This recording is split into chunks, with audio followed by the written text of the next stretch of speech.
后来继续来看这个台盐转投资的台盐力能公司牵涉到供电的弊案，检调昨来搜索到相关的32个所在，带回34个人透明来问笔录。检调怀疑，这公司的前董事长陈启玉等高层，甲包商来交结骗钱，甲陈启玉等5个人申请收押禁见。民众党立委吴国昌高贵开记者会讲，台盐力能公司真济弊案，地数了足侪钱。台南地检署伫咧昨索取台盐力能公司32个所在，34人报名征信，伫咧今仔日透早先押证台盐力能董事长陈启玉和细所前总经理等5个人。5名被告均涉犯违反证券交易法第171条第1项、第2、第3款。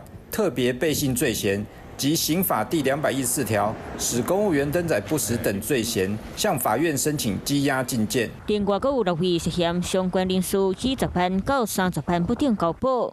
公司营运一切正常，本公司已于去年和今年主动将资料移送检调。台盐公司讲会配合调查，不过即马个也流出台盐伫咧嘉义县基地乡转投资的一件虚电共生的工程案，4年前就已经动土，到即阵需要被完工。这过程中当然有很多跟渔民之间的一些纠纷啦哈。那之前包括了中央能源署的部分也有派工作站在遗嘱这边协助去沟通。不过当初时工程合约签订，牵涉真济违约金的赔偿。本地违约金是申报总计50%，双方修改做承担总计10倍罚款性的违约金，和经营风险变低。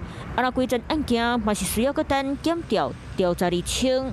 Hello， 我是蒋欣梅。想要抢先掌握最及时的新闻资讯吗？赶快订阅、按赞、开启小铃铛，锁定华视新闻 YouTube 频道。